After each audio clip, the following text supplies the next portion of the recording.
সারাদিন কেটে মরলাম, কিন্তু কপালে সুখ নেই। সব ফসল জমিদারের খাজনা দিতেই চলে যায়। এত দুঃখ করলে কি চলবে? ছেলেটার মুখের দিকে তাকাতে হবে না? ছেলেটার মুখের দিকে তাকিয়ে হলো তো আমাদের একটা কিছু করতে হবে। বলি, জমিদার তোমাকে ডেকে পাঠিয়েছেন। তুমি ঠিকই বলেছ গিন্নি, ছেলেটার মুখের দিকে তাকিয়ে এত কিছু করছি।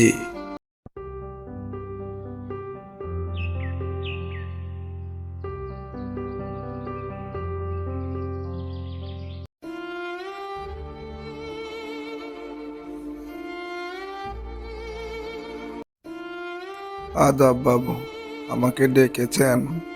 রমেশ, এবার যদি কাজ না দিতে দেরি করো তাহলে তোমার জমি কেড়ে নেব। বাবু, এবার ফসল ভালো হয়নি, আমাকে একটু সময় দিন। আমার নিয়ম সবার জন্য এক, কালকের মধ্যে টাকা দাও, নইলে মাঠ ছেড়ে দাও। বাবা, কালকে আমরা ভাত পাবো তো? এই যে আমরা এত কষ্ট করছি, আমাদের দুঃখ তো শেষ হয় না। আল্লাহ আমাদের দিকে একটু মুখ ফিরে তাকালে। এই যে আমাদের রমেশ এত কষ্ট করে, জমিদার বাবু তাকে একটু দয়া করতেই পারে। শুধু রমেশ নয়, আমরাও তো একই সমস্যায় আছি, আমাদের কিছু একটা করতে হবে। দেখুন জমিদার বাবু, গ্রামের কৃষকরা আপনার জন্য দিন রাত হাড়ভাঙা পরিশ্রম করে, এত অন্যায় চলতে পারে না। এ আমার জমি, আমি যা চাই তাই হবে, কিন্তু আমরা তো এই জমিতে চাষ করি, এত অন্যায় মেনে নেওয়া যায় না। আমরা একত্রিত হলে জমিদার বাবু আমাদের কিছুই করতে পারবে না। অন্যায় মানি না, খাজনার বোঝা চাই না। অন্যায় মানি না, খাজনার বোঝা চাই না। অন্যায় মানি না, খাজনার বোঝা চাই না। তারপর জমিদার বাবু একটু চিন্তিত হয়ে পড়েন। গ্রামের কৃষকরা যেভাবে আন্দোলন করছে, তাতে তো আমার কিছুই করার থাকবে না। এগুলো সব মরলের জন্যই হয়েছে।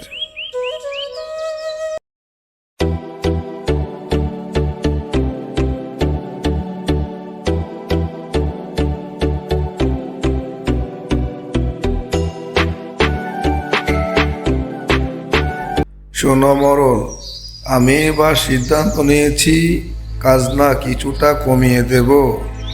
শুধু রমেশ নয়, গ্রামের সবার খাজনা আপনাকে কমিয়ে দিতে হবে।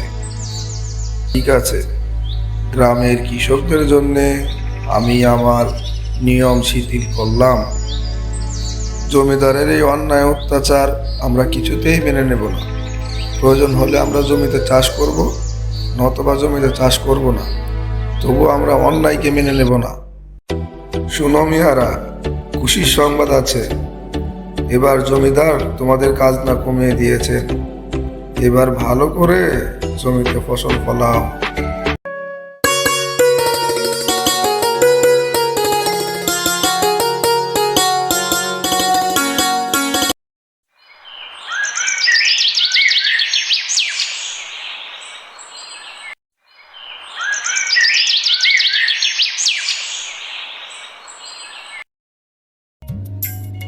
এতদিন পর মনে হচ্ছে আমাদের দিন ফিরবে।